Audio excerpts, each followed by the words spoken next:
All right, Daf Yomi for the week is sponsored by Yehuda Greenwood. It's Chus Refuah Shlema for Beitla Yentel Bas Chaya Rachel.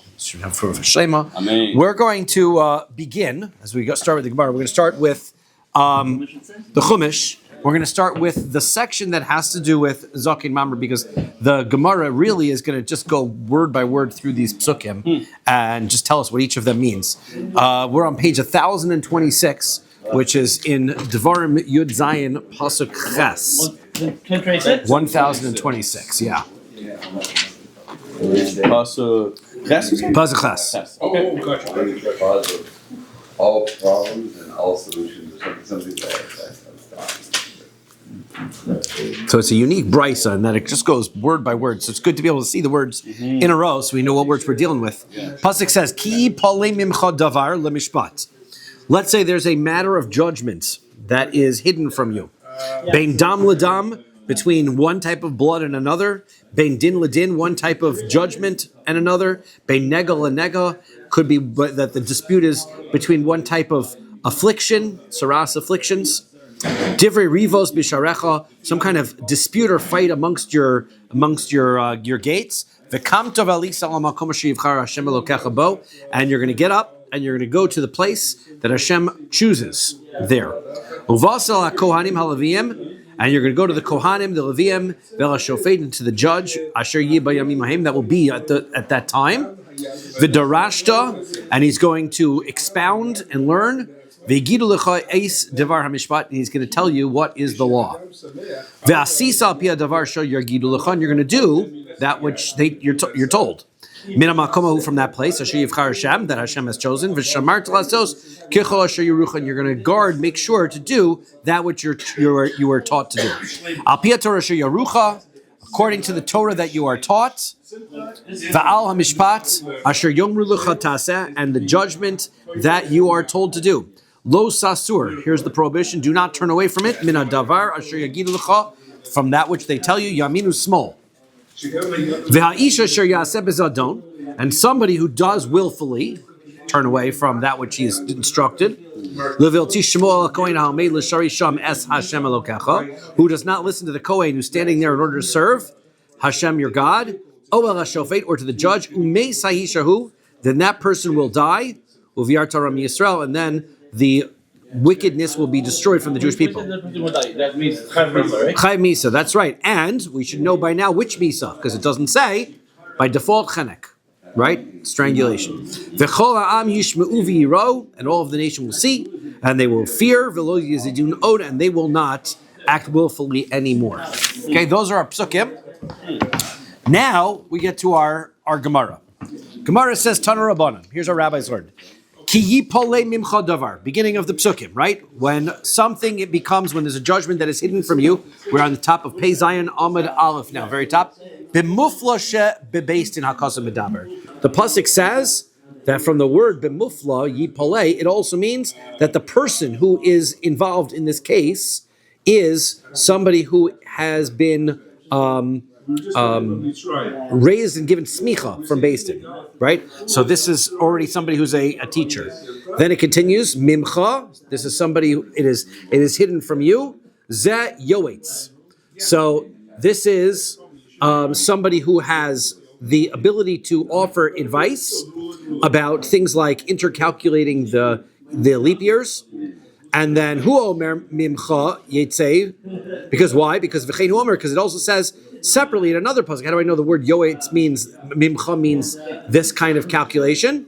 It's mimcha yotzei choshev al Hashem ra'ah yotzei b'li'al. From you will be taken out a bad calculator, somebody who is a blial is somebody without manners or without proper direction, right? Somebody who is this so this person is a yoetz, is a bad intercalculator. And the reason why that's important is because if this person is disputing the Beis Din in matters relating to calculating the months, you're going to wind up getting your holidays on the wrong days. That one probably should did by saying that's when they know Christ showed was counting, but they miscalculated. Well, this guy has a different calculation, so that's going to be a problem.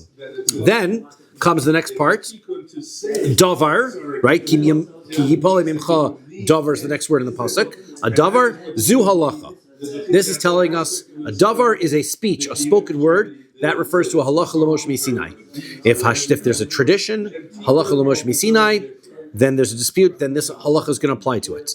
Le mishpat, it also applies to a mishpat. Zehadin. Mishpat is talking about din, which we learn means, Rashi says, it's a gzera shava, right? Din is imnechlik bedavar halamed bedin gzera shava, right? If it's going to be ruled, something is going to be ruled through a gzera shava. If they have a dispute on that, that's also part of this. Bein dam ledam, between blood, explains bein dam nida, dam leda, dam ziva. There are three particular types of blood in halacha. We have blood which is a nida, blood which is a ziva. We'll explain those first. So in the Torah, the way that the nida cycle works is that when a woman has a bleeding period, so then we're going to count, presumably she's a nida, for a period of 7 days. Does not matter how much blood she has and how many days she's bleeding for, there's going to be that first 7 days she's considered to be a nida. Once that 7 days finishes, so then she's no longer needed, she enters the period that's called Yemei Ziva. Yemei Ziva lasts for 11 days. Those 11 days, if she sees blood during those 11 days, that's in between the Nida cycles. That should not be a time that she sees blood. If she sees blood, we call that Ziva blood, which is not, this doesn't have the same halacha. If she sees it the first time, so then she has to separate from her husband and she has to count one clean day. And she goes to the mikvah, she could go to the mikvah and observe one clean day. That's right. Then if she has it a second time, same halacha, one clean day and go to the mikvah. If she sees a third day in a row, now she becomes a zava gedola. She becomes the zava gedola, great zava, and she now has to have 7 clean. She has to count 7 clean days, and she has to go to the mikveh. She has to bring a korban before she can eat kodshim. Okay, so nowadays we sort of combine the halachos of nida and ziva together. And if a woman sees nida, so then she's a nida, and then she can be a nida up and then afterwards, after that blood finishes, she then counts the 7 clean days besides. We do that as a chumrah, as a stringency. Okay, but that's dam nida, dam ziva, and there could be a dispute as to what kind of blood this is. Then we have dam leda. Dam leda, the Torah tells us that when a woman gives birth, so the first week for a boy, first 2 weeks for a girl, they're tameh. Then they have tahor blood for the next 33 days for a boy, 66 days for a girl, and even though she's bleeding, that's not tummy. She doesn't have to separate from her husband. When she gives birth to the baby, she's always bleed? Yes. Yeah, that's common. So therefore, any of the blood that comes out after that is going to be dam, which is tahor. So there's 3 different circumstances that she could see blood. The halacha is different in each one. Those are things that could also be subject for conversation. Bein din ledin. Then comes bein din ledin. That means bein dini nefashos dini mamras. Whether the halachos have to do with rules that relate to holding somebody responsible for a death penalty, or simply a financial court case, and dini makos, or rules that have to do with lashes. Bein nego lenega. So this is nigoi adam, nigoi batim, nigoi begodim. There are 3 circumstances that saras afflictions can occur. They can occur on people, they can occur on houses, they can occur in clothing. That's another thing, another example of disputes that this person could be having with the rest of the basin. Then it says divrei, and then so the pasuk explains divrei means elu hacharamim va'erachin va'akdeshos. Divrei refers to some of the cherem, which are vows that we're going to specify where those vows go to, but an erech vow we're aware of already is the value of the person that gets donated to the upkeep of the Beis Hamikdash, and hektish is also donating items to the Beis Hamikdash. Rivos, then the pasuk continues, it says rivos, zu hashkas sota varifas egla ruva. This is referring to disputes, which talks about the drinking of the sota waters, which is a dispute between a husband and a wife, and arifas egla, and also the egla arufa, which is the calf that has its neck broken when you find somebody who's a victim of murder between 2 cities. And then the elders of the city that's closest by would have the responsibility of bringing this calf and breaking its neck. So that's another case. Taharas mitzora, and also the Breaking the calf neck would help. bring an atonement. Yeah, so that's we're going to basically they're making a statement that we as elders potentially didn't live up to our bargain as teaching chesed in the community, and that's how this potentially could happen. We're bearing the responsibility, but it's a sacrifice because nobody actually killed anybody there. And then the taras, this is also the making somebody who has taras pure. Bisharecha, then the pasuk continues. The next word is bisharecha, in your gates. So zu leket shichacha upeya. So that refers to the mitzvos that have to do with your fields. That literal meaning those things that you're supposed to leave for a poor person. When you cut your grain, so you anything that you cut and you drop, leket, you leave it, and that's shichacha. Anything that you forgot, you left behind is shichacha, and peah is the corner of your field that you're supposed to leave uncut. The kamta, then it says, and then you're going to get up. Plus it continues. You're going to get up. That is be based in. Basically, they had this dispute. These two people in the court. So you're going to get up. And you don't see this in the pasuk really. You get up, and now there's a based in argument. But this is the Gemara is explaining and filling in the blanks of the words between the psukim, between the words in the pasuk. You're going to get up from based in ve'alisa, and you're going to go up. This tells you that going to the Beis Hamikdash is an upward journey, right? That when you are the Beis Hamikdash, if you've ever been in Yerushalayim, you go up the mountain in order to get to the Beis Hamikdash. It's higher than the rest of Eretz Yisrael. Eretz Yisrael gavo mikol aratzos, and Eretz Yisrael is taller than all of the other lands. Now, is Eretz Yisrael really higher than all of the other lands? We know that there's many mountains like Mount Everest that's higher. Or the Rocky Mountains. The Rocky Mountains are they higher or are they lower? I'm not sure which way you look at it, right? They're higher. Let's say they're higher elevation, the Rocky Mountains, right? So they're higher. So how do you look at it this way? So I want to say it's the Maharsha who says basically you have to remember that the Earth is a globe. And so that's still on there. The Earth is a globe, and so if you consider the whole world looking like this, and this is Eretz Yisrael, which is the source where all of the world was created from, you've got a mountain. It looks right like that. Now, you could have a really huge mountain over here, but it's pointed in the wrong direction. So therefore, it's not as tall and high as Eretz Yisrael. And therefore, from the perspective, you're always going, this is the orientation point that we should always remember. Eretz Yisrael is the orientation point. So everything is always going up towards Eretz Yisrael. So that's how we should look at that. Then we continue on. El hamakom, to the place. Melamid shamakom gorim. So that means that the location of where this dispute takes place, that's what is the effector of this halacha. Meaning, if they're having an argument, he's having an argument with his beis din in his local town, that doesn't make you a zaken mamre. You've got to get to the place. You've got to get to the Beis Hamikdash before this becomes a zaken mamre case. Bishlama Beis Hamikdash gavo Eretz Yisrael dichsiv alisa. Right, I understand how you say the Beis Hamikdash is higher than Eretz Yisrael because it says you're going to go up to the Beis Hamikdash. Ela Eretz Yisrael gavo mikol artzos minole. How do you know Eretz Yisrael is higher than all of the rest of the lands? In Eretz Yisrael, how can you say it's higher? Higher than the rest of Eretz Yisrael. Right, not higher. It is Eretz Yisrael, but it's higher when have you ever been? Right.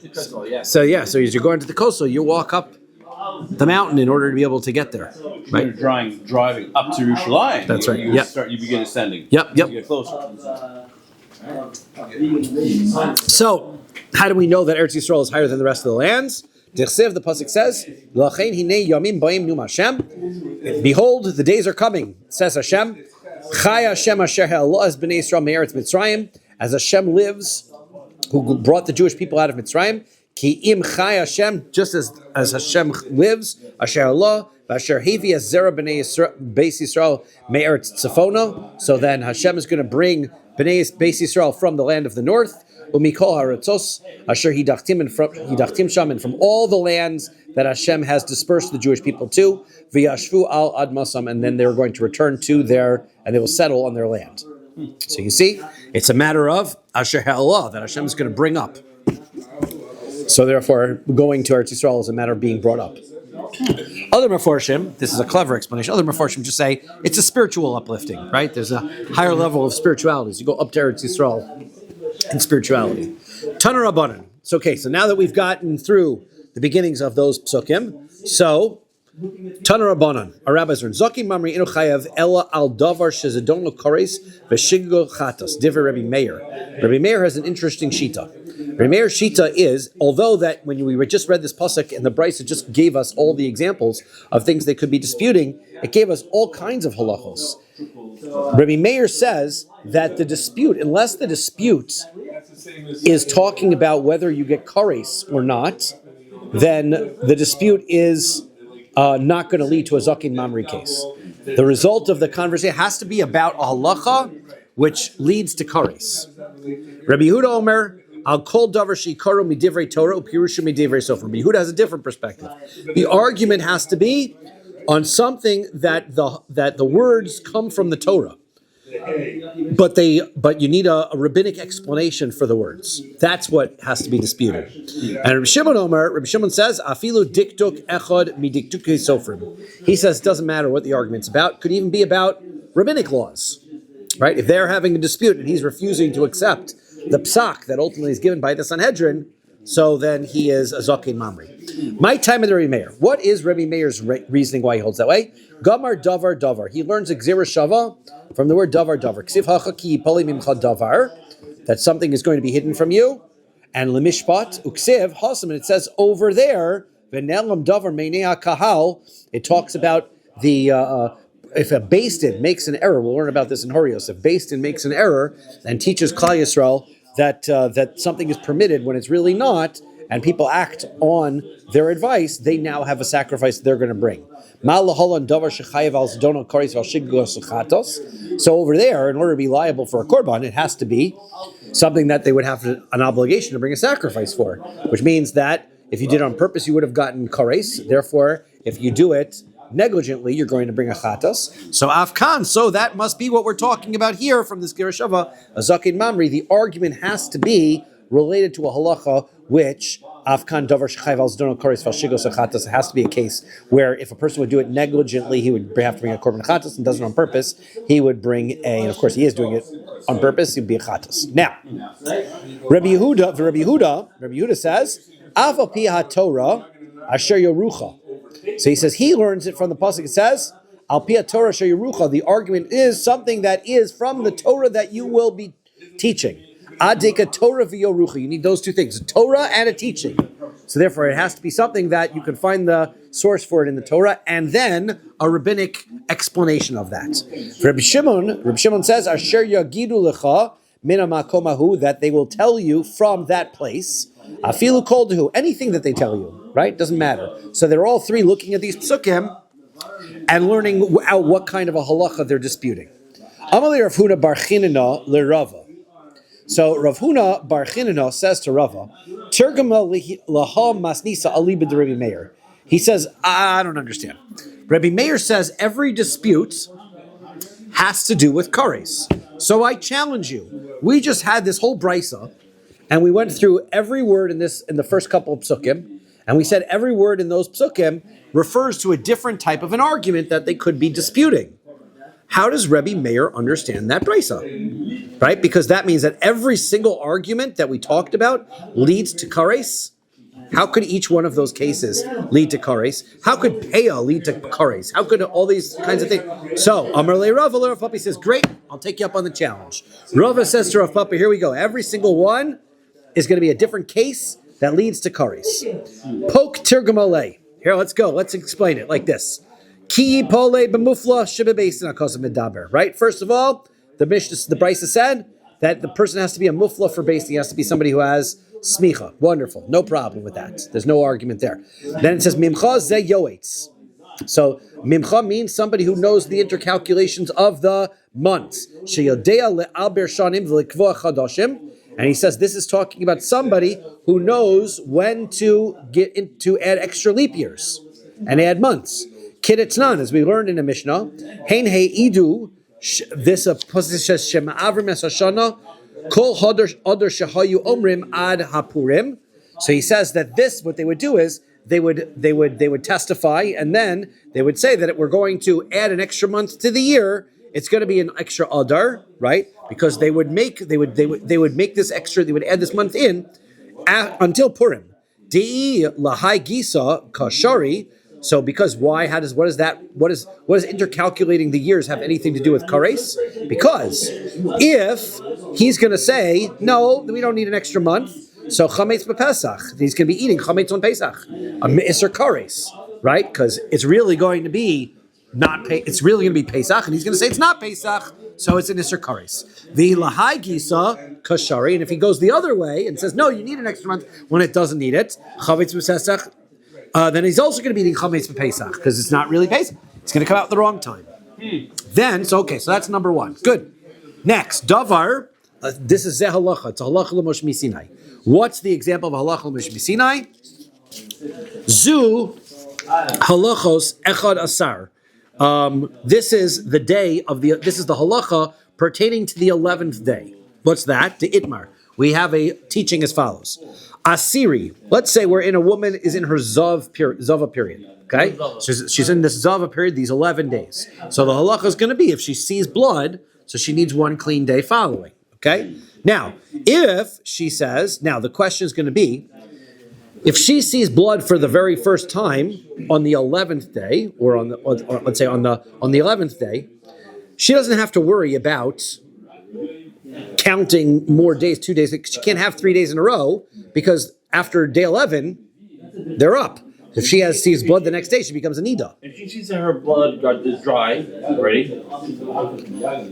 Yes. Because I know sometimes blood gets dry, right? Correct. So we can consider it a stain, and we're going to call that blood, right? So that will become. We'll learn those halachas when we get to Maseches Nida, which is a couple years away, right? Now we'll get there, right? So now the Asiri, the 10th day. What is the halacha of the 10th day?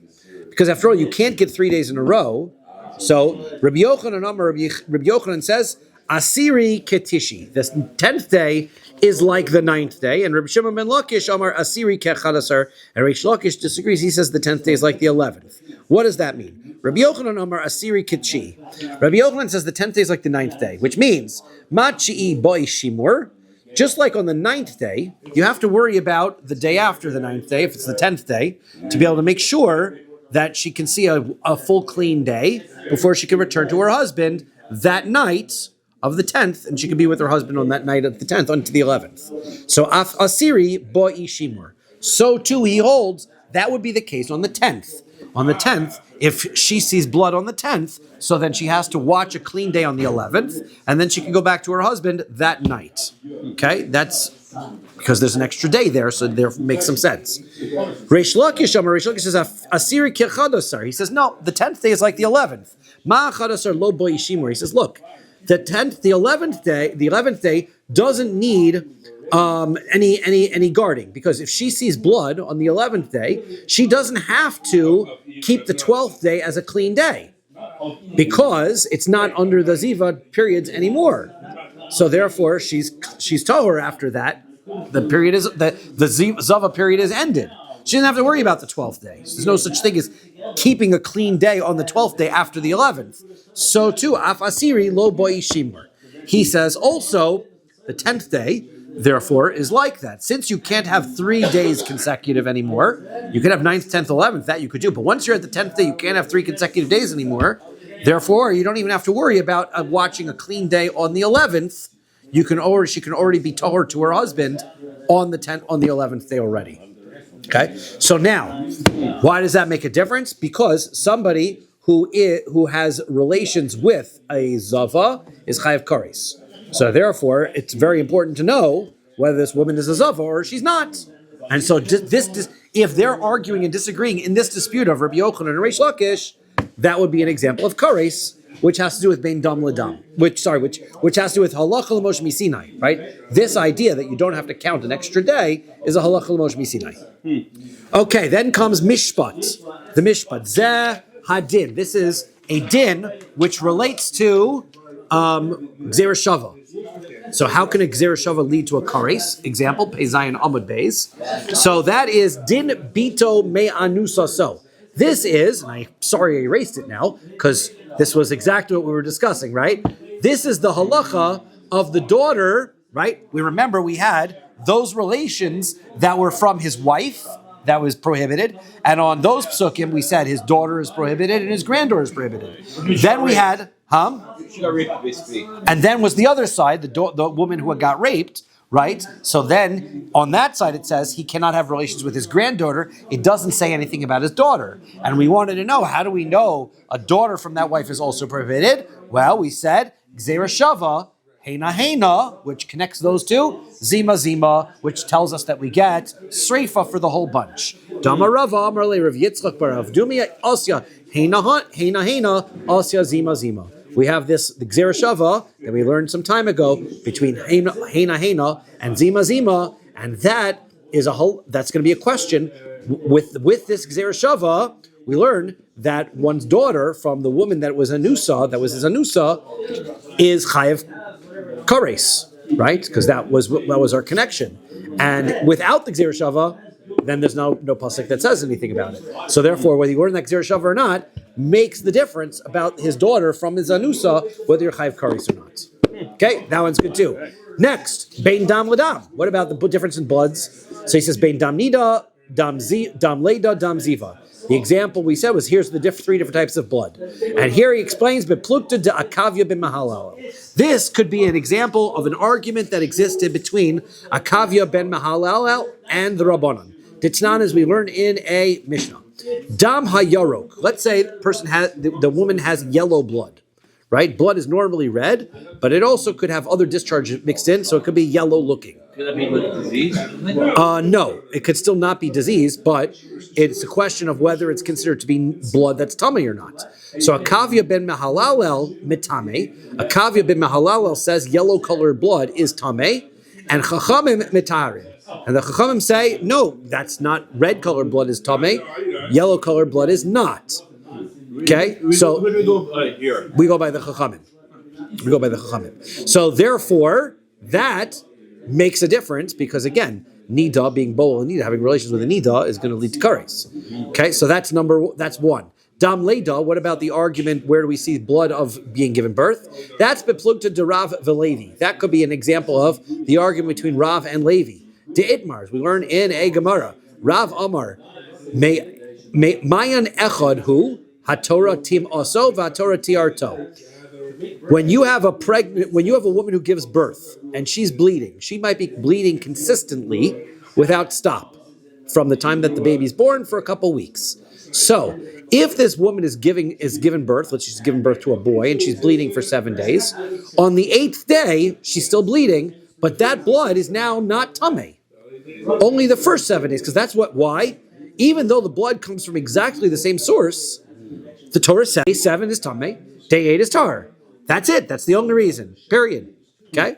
The Levi says no. Shnei mayanos hein. Nista matame niftach hatar. He says no. You know why? After a certain amount of time, the blood becomes tar, is because there inside the woman's body there are two sources where the blood could come from, and therefore any blood that's coming out from the first 7 days is coming from a place where it's tamei, and any blood that comes out after that is coming from a place that is tohor. Now, and he says, nistama tamei, the source of blood tamei closes, and the tohor blood starts to come out. So if you see blood going on in day 8, 9, 10, that's not the same place. That's not the same blood. Nistama tohor niftach tamei. Similarly, at the end of day 40, right? So the tohor blood stops, and any blood she starts to see becomes tamei blood. She becomes a nida. Okay, so therefore the question is going to be, what if the blood is continuously flowing? So if it's continuously flowing, according to Levi, he says, well, only if the blood stopped and then restarted, then you know that it stopped coming from the tummy place, started from the Torah place. If it's continuously flowing from day 7 into day 8, then it's still the same blood and you're still tummy. Whether it's tummy blood or Torah blood makes a very important difference because, again, somebody who has relations with a woman who's tamei is chayav kares. Next, dam ziva, the blood of ziva, that's beplugta to Rabbi Elazar, Rabbi Yeshua. That is the old argument between Rabbi Yeshua and Rabbi Eliezer and Rabbi Yeshua. The Tanan, as we learned in the Mishnah. Kishta shlosha yamim betoch echad asar yom. Safsa me'es leisa. So let's say a woman is during her days of zava. Okay, but she's pregnant. Okay, so she's pregnant now she has days of she's fulfilled her nida period as she became nida, which is possible. She sees blood. She became a nida. Then after 7 days, now she's during her 11 days of zava. During those days, she bled for 3 days. Okay, but she goes into labor. So now the halacha is that if she goes into labor and then gives birth, you can assume that the blood was from the labor, not related to being a zava. So the blood comes from labor, and that's going to be not zava blood. She's not going to have to bring a korban. So sahar blood. She's going to become. What's going to happen is she's still tameh because the blood from the leda is going to be tameh. But if she's a zava, remember she has to see 7 clean days before she can become tohar again. Okay. So now, if she says this happens 3 days during betoch echad asar yom during her 11 days, so im safsa me'es la'es. If she stops, her labor stops from me'es la'es means for a 24-hour period. If her labor stops, then you can no longer associate the blood that came out with the birth of the baby because it wouldn't have stopped for 24 hours. The labor wouldn't have stopped. Then v'yolda, but now she gives birth. Harezu yoledes bezov. Then that means that she gave birth. She's tamei from being a zava because she saw blood for 3 days. Then she stopped with the labor, and then she gave birth. That means that she's tamei from being a zava. All the blood that comes out, she can't see 7 clean days. She can be tamei for an extended period of time. She's a yoledes zav, which means that she remains tamei until she can see clean days, and then go to the mikvah and get rid of her zav period. Okay, that's how different Rabbi Eliezer. That's what Rabbi Eliezer holds. Rabbi Yeshua says no. Laila v'yom. You need to have not a 24-hour period. You need to have a night and a day. Kelele Shabbos v'yomo, like Shabbos. So basically, if she sees blood at 1 o'clock in the afternoon, those extra hours are not enough. It's not from 1 o'clock to 1 o'clock the next day. It's from 1 o'clock until Teisa Kochavim the next day. It's a longer period of time that the labor has to stop. Okay, Sheshavsa minatzar. So if she comes, she doesn't have now. If the pain is stopped. Velo min adam, but not the blood. So then, in those circumstances, this is where they have their dispute. So therefore, it makes a difference whether she's a zava or whether she's not a zava, because after her 7 days after she's given birth for the boy or 14 for the girl, she would still be tamei, and somebody has relations with her is going to be chayav kares. Whereas, according to the other opinion, she's not a zava, so she's not chayav kares. Okay, so now next case.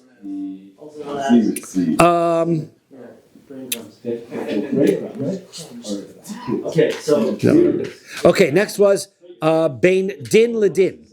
So we said bein din in mamonos, din in nefashos, whether it's monetary law or it's law that has to do with life and death.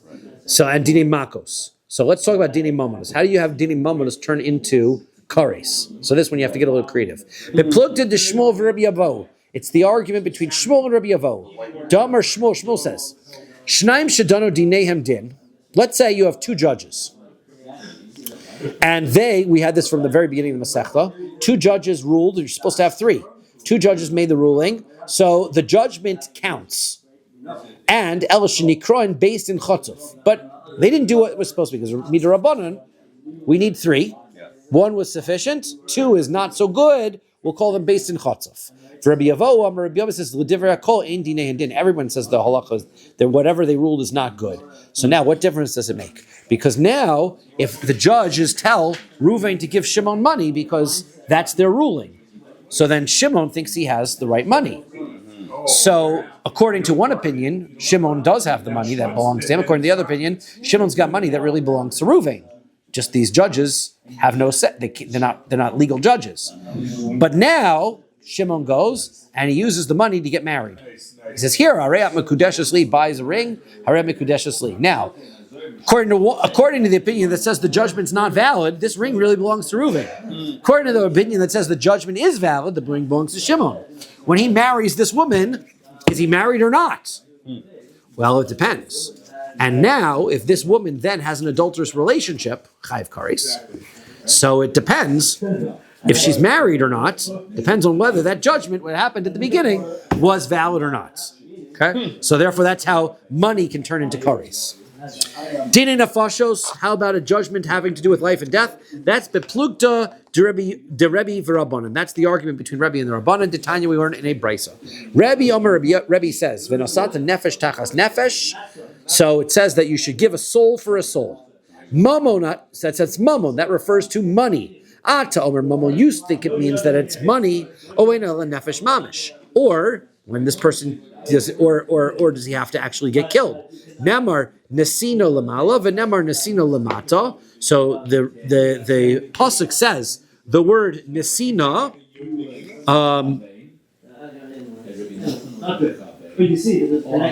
Right, this is talking about somebody who killed one person, who was trying to kill one person, and he accidentally killed the other, which was our old argument we had before. Right? Is he chayev misa because he's a murderer? Or is it just a financial penalty because he didn't kill the person he intended? Was the person behind him Jewish or non-Jewish? He was Jewish. So, well, that was, we said, was dependent on the machlokas we had, right? So the Rabbanan said, yeah, then he's chayav misa. But Rebbe said, no, it's only financial. So he says it's because, he says it comes from the pasuk that says, it says, Nesina above, when we had the case of the two men fighting, and they accidentally killed the fetus, the pregnant fetus, it says, V'nasan b'flilim, right? And so it says it uses the word nasan over there. That is for sure money payments. So too, when it talks about payment nefesh tachas nefesh, v'nasata nefesh tachas nefesh, use the word nasan again, a giving. So too, it means money. So therefore, that's the question: should he have money or should it be misa? Now, what happens? What's the difference? Well, if you give money and he's really supposed to get the death penalty, then that money is not really his money. What if he then goes and marries a woman with that money, etc., etc.?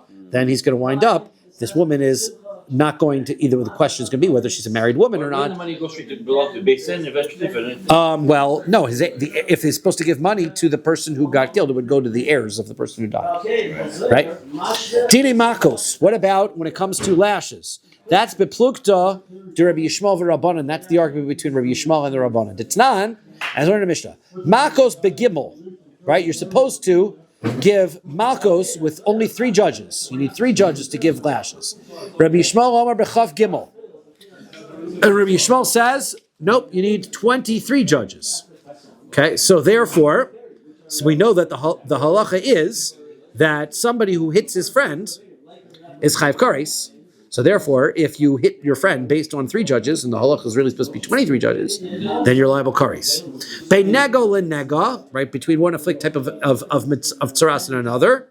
Bein negoi odom, negoi batim, negoi begodim. We said it's 3 different types. We're going to have a case of tzaras that has to do with humans, tzaras that has to do with houses, and tzaras that has to do with clothes. Let's talk about first the case of humans. This is the argument between Rabbi Yeshua and the rabbis. Titnan, we learned in a Mishnah.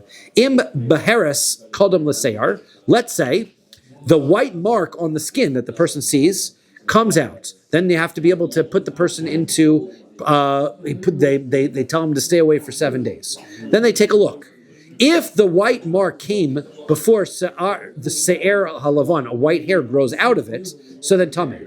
The white mark comes first, white hair grows out of it, that's a sign of tumah. Imsar lavan kodem lebaheres, but if the white hair was already there, you already had a white hair, and then comes the affliction on the skin, then that's tahor. That is not an affliction, and the person is tahor. Suffik tameh. Suffik, let's say you don't know which came first, the white or the hair, then the person is considered to be tameh. You have to assume he's tameh out of suffik.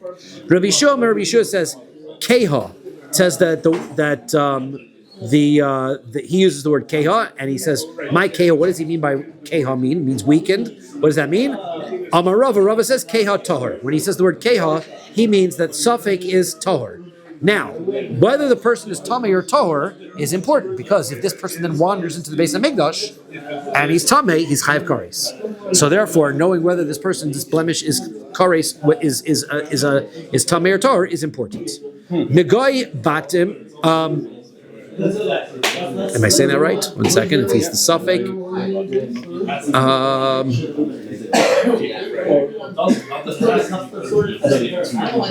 Yep. Okay. Right. That's right. Okay.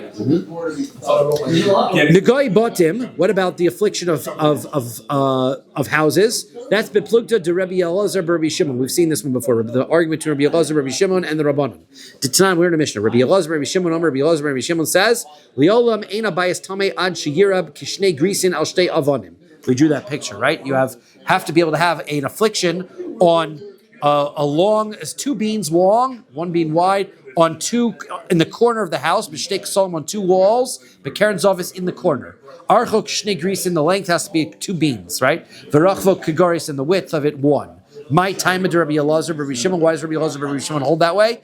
Ksiv, the pasuk says kir, ksiv kiros, it says kir, and it says kiros. Ezehu kir shu kiros. How do you have 1 wall, which is really 2? Havi omer zeh keren zavis. That's the corner where 1 wall becomes 2. Okay, but the Rabbanan say not necessarily. You don't need that, and so therefore an affliction on 1 wall is sufficient. Now, if the house is tamei or tahor, right, and a person walks in, then the person is tamei or tahor.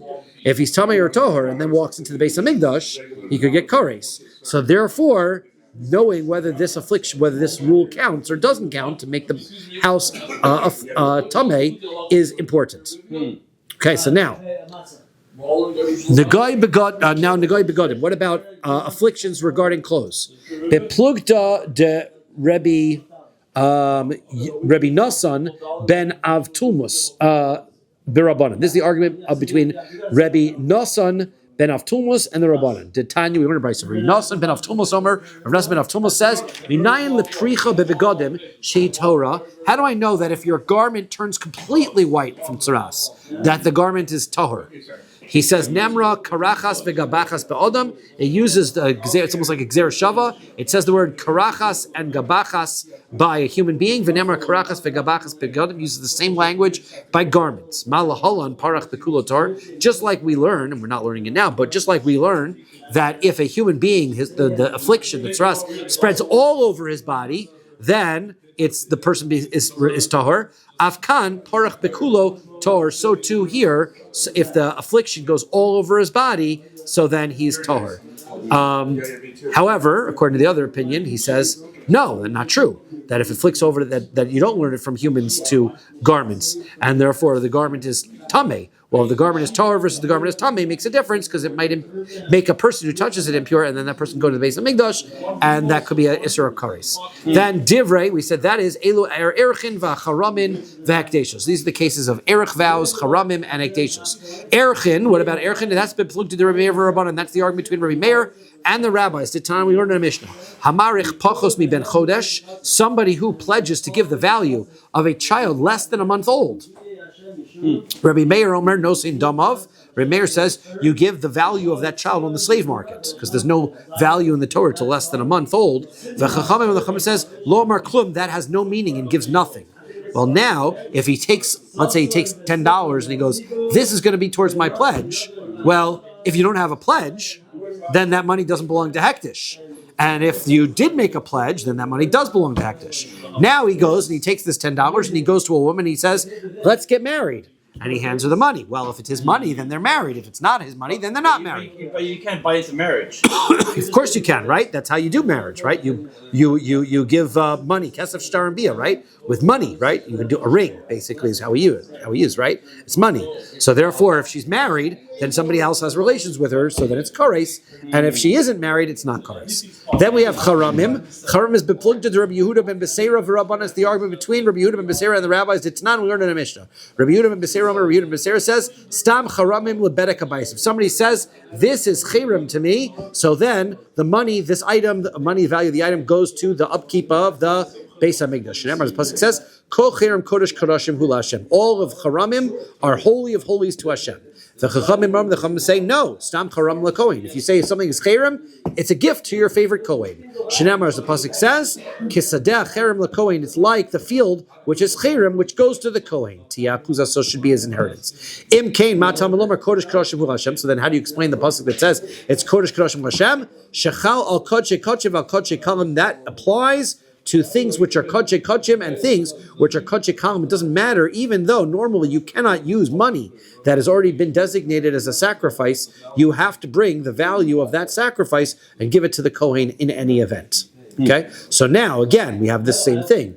You have now a doubtful vow to the Beis Hamikdash. If he then says, "Let's take this $10 bill and I'm paying it towards my vow," is that $10 bill kodesh hektish or is it not? And if it is, then he marries a woman with it, then they're not married, and if they, etc. Kodesh kalim, then we have the lenient, then we have hekdeshos. Hekdeshos, the case of hekdesh is beplukta to Rabbi Eliezer ben Yaakov Rabbanan.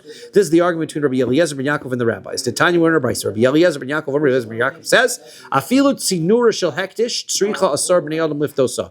If you've got a gold fork, a little small spinning fork, it's like not a like a little thing that they would use to spin threads, even that needs 10 people in order to redeem it. You have to have a full 10-person Beis Hamikdash committee to be able to evaluate the value so that you can pay off that. Is that why the Chazal step over the spoon and fork? Sorry? When they go to the Zivug, is that the reason why they step over the fork and spoon? Who does? I'm sorry. You know, after the chuppah or something. No, that they step on the glass, and that they do in order to zecher the churban. Oh, do they really? Oh, maybe, I don't know. It could be a minnow. Yeah. Some people put like a fork or something or a spoon. That could be. Yeah, that's not related to this, but that's we'll look up what the source of that minnow is. It's a good one. Then comes. So the question is, what if you don't have 10 people? Is it redeemed or is it not redeemed? Well, if it's redeemed and then you say, I'm going to take this $10 to pay my pledge, etc. Then Rivos, now we have the fight. We're going to stop here because it's 10:35. We'll finish up, right? Rivos and the Sota, etc. We'll explain the last few arguments tomorrow. Mirza Shem, if I'm on pace, I'm hoping to be able to finish the parak